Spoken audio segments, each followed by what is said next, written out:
नमस्कार, मैं विशाल गौरव आप सभी का स्वागत करता हूं द लार्ज में। और आजकल की जो युवा पीढ़ी जिस तरफ जा रही है उससे कई गुना बेहतर आजकल के एक ऐसे युवा भी हैं जो भक्ति में लीन हैं और अपनी संस्कृति और सभ्यता को बढ़ाने का काम कर रहे हैं। तो ऐसे ही कुछ जुड़े हैं जो व्यक्ति, तो उनसे हम बात करने की कोशिश करेंगे। ये आईफोन और सैमसंग के साथ भी काम कर चुके हैं और भी काम करते हैं, एनिमेशन बनाते हैं और साथ साथ भक्ति भी करते हैं। इनका खुद भी क्या कंपनी भी चलता है। तो सबसे पहले आपका स्वागत है। राधे राधे। हरे कृष्णा बाबू जी, हरी हरी बोल। सबसे पहले आप अपना परिचय दे दीजिए। मेरा नाम मिलिंद है, ठीक है। मेरे शिक्षा गुरु मुझे मुकुंद बुलाते हैं, मुकुंद दास। तो आप क्या करते थे और कब से जुड़े हैं कृष्ण की भक्ति में? भक्ति में आए हुए तो पहला मेरा इस्कॉन टेम्पल 8 साल पहले का था, जो कि श्री श्री राधा वृंदावन चंद्र जी है। तो इस्कॉन पुणे है बेसिकली। तो वहाँ पे फर्स्ट टाइम मुझे एक्चुअली एक प्रभु जी ने बुक दिया था और वो Krishna the reservoir of pleasure book था, जिसने पूरी ज़िंदगी बदल दी। 4 साल तक के वो बुक को हाथ लगा नहीं पाया क्योंकि कॉलेज में था उस समय पे। और 4 साल के बाद में जब वो बुक पढ़ी तब उसके बाद में रियलाइज़ हुआ कि असल में अपना ये जीवन जो है, जो भी ये युद्ध समय में जो पढ़ने में आया, जो भी ये जीवन है वो उसका इम्पोर्टेंस क्या है, उसका ध्येय क्या है, ये समझ में आया उससे। तो अभी क्या करते हैं ये बताइए। अभी तो एक्चुअली मैं कंपनी रन करता हूँ। मेरा खुद का private limited CGI visual effects production house हैगा, जिसमें हम आईफोन सैमसंग के एडवर्टीजमेंट्स भी बनाते हैं और भी अन्य एनिमेशंस के प्रोजेक्ट्स करते हैं। हमारा यूट्यूब चैनल भी हम रन करते हैं, जिसपे भी 4 लाख से ज़्यादा सब्सक्राइबर्स है और बेसिकली यही फर्म के ही अंडर में है वो। तो आपका कैसे लगा कि ज़िंदगी बदल गया? इसके पहले भी आजकल के जो युवा जिस तरह से जीते हैं उस तरह से आपका भी कल्चर होगा?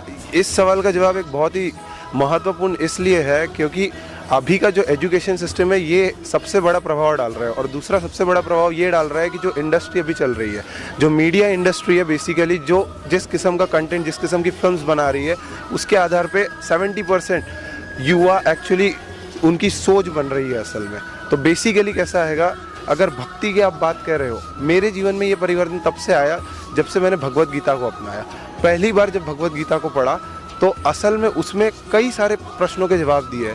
हम कौन है, भगवान कौन है, हमारा भगवान से संबंध क्या है, इसी के साथ साथ में हमारा ये जन्म लेने का अर्थ क्या हैगा। एक्चुअली इसके पहले अगर कोई नहीं जानता है तो हमारे कई जन्म हो चुके हैं असल में। हम जन्म जन्मांतर के चक्कर में घूमते ही आ रहे हैं। और अंत तो कथवा भगवत गीता अथवा जो आचार्यगण ने ऐसे महत्वपूर्ण ग्रंथ दिए, श्रीमद् भागवतम जैसे, वो हमें इस चीज़ का जवाब देते हैं।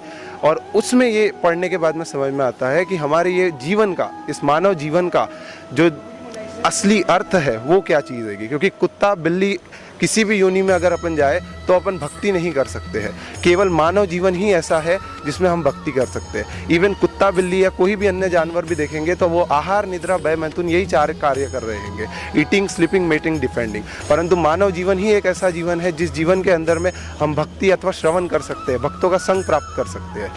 ये कुछ इंपॉर्टेंट बात है जो कि एक यूथ को, अगर वो भगवत गीता पढ़े अथवा कुछ ऐसे भक्तों के संग में आए जो कि उसे असली जीवन का मतलब क्या है ये यदि बता सके, तो उनका जीवन वास्तविकता में परिवर्तित हो सकता है। आजकल के यूथ की जो ड्रीम होती है, जो उद्देश्य होते हैं, तो आप भी एक यूथ हैं, तो ये आप बताइए कि आपका जो यूथ बाकी लोगों से आपका जो उद्देश्य होगा वो अलग होगा। तो क्या उद्देश्य है और क्या समाज को बदलने के लिए क्या प्रयास करते हैं आप? सबसे महत्वपूर्ण इस चीज़ में ये है, देखिए जो यूथ का लाइफस्टाइल है वो मैं खुद भी जी चुका हूँ। आज से कोई ज़्यादा पुरानी बात नहीं है, ये कुछ साल पहले की बात है ये। तो टोटली ये मैं समझ सकता हूँ। तो इस चीज़ में सिर्फ यही महत्व का गिरता है कि आज का युवा यदि बदलना चाहे तो सबसे पहली बात यह है कि उसे समझना होगा कि असल में जो वो कर रहा है वो चीज़ वो क्यों जी रहा है। असल में वो क्या उसका जीवन का अर्थ यही है कि वो खा पी सके, रह सके। खा पी तो हर कोई सक रहा है, भगवान हर किसी को प्रोवाइड कर रहे हैं, किसी ना किसी प्रयोजन से प्राप्त हो जाता हैगा। परंतु खाना पीना और ऐसे ही जीना यही थोड़ी अर्थ हैगा। इसके अतिरिक्त कई और महत्व की चीज़ें हैं। सबसे महत्वपूर्ण ये बात है कि इंसान जो ये मानव शरीर में आया है उसकी चेतना किस प्रकार की वो बना रहा है। The conscious it gets the same kind of the life form ही gets in his next birth and this circle actually goes on. तो इस प्रकार से जो अगर आज का यूथ अगर ये बात को पहली बार सुन रहा है तो हो सकता है ये समझ में ना आए उसे मैं क्या बोल रहा हूँ, बट प्रैक्टिकली बात ऐसी है कि भगवत गीता अथवा जो महत्वपूर्ण ग्रंथ दिए श्रीमद् भागवतम, चैतन्य चरितमृता जैसे जो आचार्यगण ने, हमारे आचार्य श्रील प्रभुपाद जी है, जिन्होंने 70 साल की उम्र में अमेरिका जाकर के 108 मंदिर की स्थापना कर दी। 70 साल की उम्र में, उस समय में लकड़ी लेके चलता है इंसान, वो उम्र में आचार्यगण, जो आचार्य श्रील प्रभुपाद जी है हमारे, उन्होंने अमेरिका गए, वहाँ पे से पूरे विश्व भर में 108 मंदिर बना दिए। कितनी बड़ी बात है ये। वो एक कार्गो जहाज में गए थे, उसी के साथ साथ में वैसे जाते जाते कई मुसीबतों का सामना करना पड़ा। उन्होंने कई ग्रंथ लिखे, वो ग्रंथ भी चोरी हो गए थे, परंतु फिर भी हार नहीं मानी, प्रयास करते रहे। और आज देखिए, आज इस्कॉन के 700 से अधिक मंदिर है पूरे विश्व भर में, और कई सारे नामहट्टे डिपार्टमेंट और सेंटर्स है। बहुत महत्वपूर्ण बात है ये जानना कि हमारे जीवन का असली लक्ष्य क्या है। कई लोग अपने जीवन का अर्थ ही नहीं जानते, वो जी क्यों रहे यही नहीं जानते, और कई अलग शौक में पड़ जाते हैं या किसी अन्य लाइफस्टाइल में पड़ जाते हैं, जिसके बारे में मैं ज़्यादा उल्लेख तो नहीं करना चाहूँगा। बट प्रैक्टिकली अगर बात देखी जाए तो इंसान को ये बात का ज्ञान रहना चाहिए कि असल में उसने जन्म क्यों प्राप्त किया है, उसके जीने का लक्ष्य क्या है, वो जी क्यों रहा है असल में। और यही सब बातें हमें भगवत गीता, श्रीमद् भागवतम जैसे महान ग्रंथ बताते हैं। जीवन का वास्तविक अर्थ क्या है, हम जन्मे क्यों है असल में, इस बात का ज्ञात हमें ये महान ग्रंथ श्रीमद् भागवत गीता जैसे कराते हैं। इन्होंने जैसा बताया कि अपनी खुद की कंपनी है और अपने भक्ति के साथ साथ कंपनी को भी रन करते हैं, तो आजकल के युवाओं के लिए प्रेरणा स्रोत है, क्योंकि एक तरफ जॉब की तरफ भागते हैं, कुछ मतलब जो चीज़ें ज़िंदगी में नहीं करनी चाहिए उस सब चीज़ों के पीछे भागते हैं, अपनी लाइफ स्टाइल को उसमें बर्बाद करते हैं। तो आप अपनी कंपनी के बारे में बताइए, कैसे अपने जीवन को, जो आजकल के युवा हैं, वो कैसे सर्वाइव करें और क्या उद्देश्य होना चाहिए। देखो, ऐसी बात है कि जितना आपके प्रारब्ध में है उससे ज़्यादा आपको मिलना या कम मिलना ये हो ही नहीं सकता। देखिए, आचार्यगण कहते हैं कि अगर आपके प्रारब्ध में कुछ सुख लिखा है तो इंद्रदेव भी आके उसको छीन नहीं सकते, और दुख लिखा है तो वो भी आपको भोगे बिना आप जा नहीं सकते। मगर ऐसा कहा गया है कि जो मेहनत करते हैं उनके लिए तो कोई चीज़, बड़ी भी चीज़ नामुमकिन नहीं होती है। हाँ, लेकिन ये बात हर तरीके से सही नहीं है, इस पर और भी चीज़ें लागू होती है। जिस प्रकार से एक रिक्शे वाला है, वो तो सबसे ज़्यादा मेहनत करता है, परंतु वो दुनिया का सबसे अमीर आदमी थोड़ी होता है, परंतु वहीं पे जो बुद्धि से काम करता है वो कई गुना ज़्यादा उच्चतर स्तर को प्राप्त हो पाता है।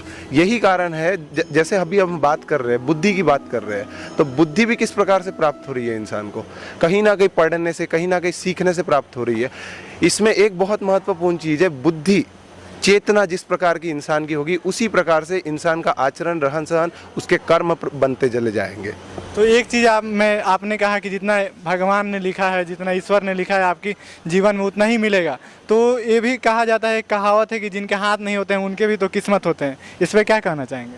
हाँ, इसी वजह से तो उन लोग का पालन पोषण हो रहा है ना। कौन पाल रहा है बताओ? भगवान ही तो पाल रहे हैं ना, किसी ना किसी प्रकार से जी रहे हैं ना, वरना कोई होता ही नहीं वैसा धरती पे, है कि नहीं? सत्य बात है ना ये। वैसा तो कोई व्यक्ति होता ही नहीं अगर भगवान नहीं पालते तो। अरे वो सबकी सुधि लेता है, कुछ भी कहो, वो सबकी सुधि लेता है असल में, उसको हर किसी का ध्यान है। और एक बार जो उसका नाम उच्चारण कर ले, हरे कृष्णा कृष्णा कृष्णा हरे हरे, हरे राम राम राम हरे हरे, तो वो तो ज़रूर सुन लेता है।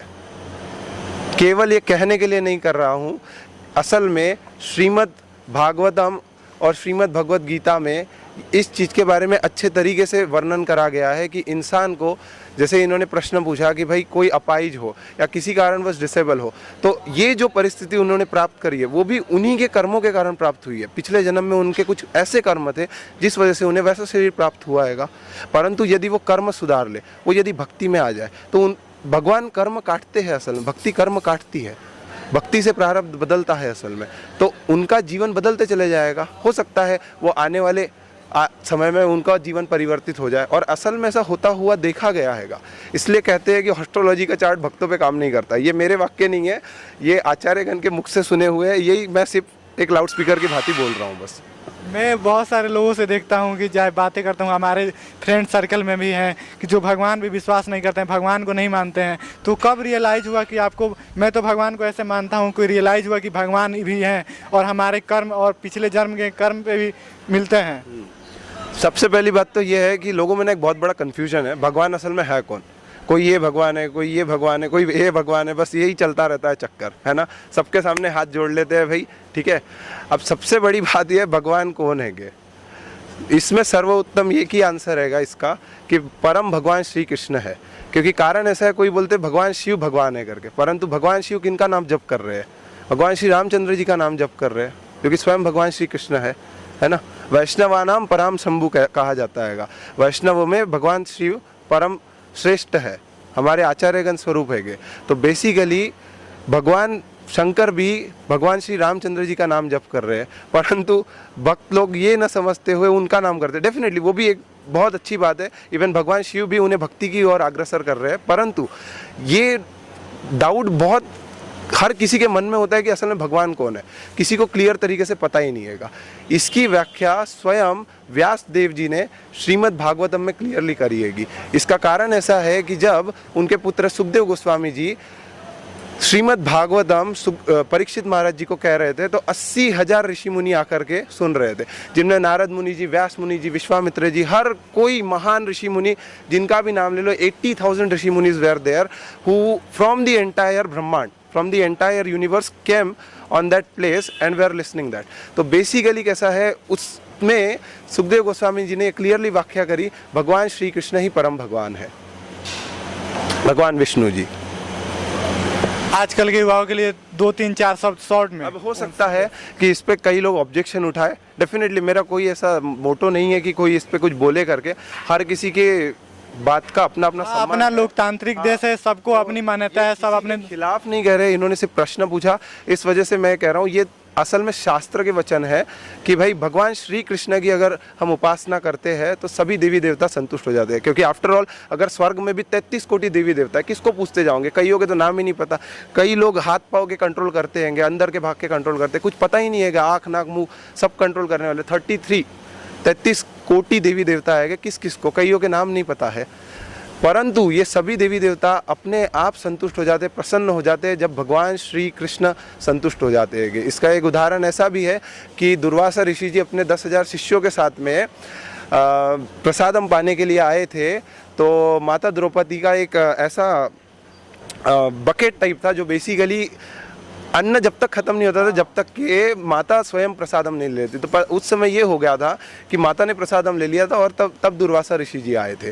तो अब दुर्वासा ऋषि जी काइंड ऑफ थोड़े सो बेसिकली ये सिचुएशन में माता द्रौपदी ने सिर्फ भगवान श्री कृष्ण की आराधना करी। भगवान श्री कृष्ण ने कहा कि एक दाना बचा है वो मुझे दे दो।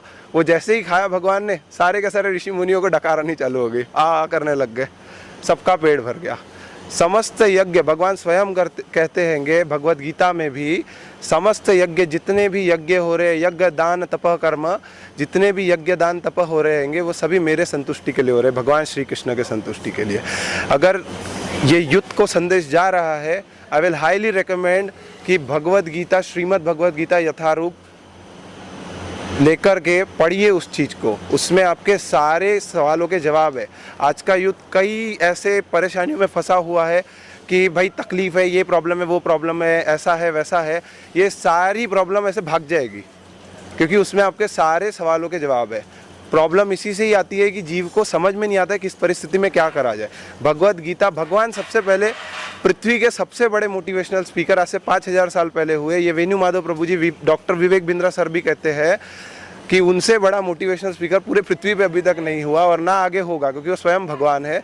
उन्होंने भी यही बात कही, सारे सवालों के जवाब। जब अर्जुन जी स्वयं कुरुक्षेत्र के युद्ध के बीच में बोल दिए थे, गांडीव छोड़ दिया था कि भाई अब युद्ध नहीं करूँगा, तो उनको सारी बातों का ये समाधान दिया भगवान श्री कृष्ण जी ने भगवत गीता में। अच्छे तरीके से हर किसी के समस्या का अच्छे तरीके से पूरा प्रॉब्लम के सॉल्यूशन के साथ में उत्तर दिया है हर तरफ से। डेफिनेटली भगवत गीता एक बार पढ़ के देखिए। आचार्य शिला प्रभुपाद जी की Bhagavad Gita as it is है, आप डेफिनेटली एक बार पढ़ के देखिए उस चीज़ को। मुकुंद दास थे हमारे साथ, तो ये काफ़ी सालों से भक्ति में लीन है। तो अगर आप भी भगवत गीता पढ़ना चाहते हैं तो हमारे चैनल के माध्यम से आप ले सकते हैं। और ये वीडियो कैसा लगा ये हमारे कमेंट बॉक्स में बताइए। तो और भी बहुत सारे लोगों से बात करने की कोशिश करेंगे, तो बने रहिए हमारे साथ।